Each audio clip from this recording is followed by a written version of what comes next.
Let's see how to add a splitter in the box in OctaNet. First, go to the map and click on the box where you want to add the splitter. After that, click on the Add Connection option. A new window will open. Here, click on Select Item, and then choose the splitter type from the list according to your requirement. Next, select the color code for the splitter. Then select Type.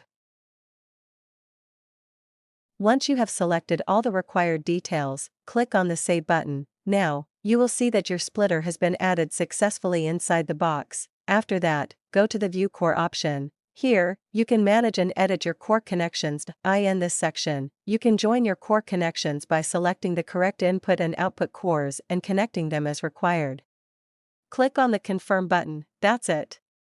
You can now see that your core connection has been added successfully, and your splitter is fully configured. Now, go to the View Core section. Here, you will be able to see that your core has been updated successfully.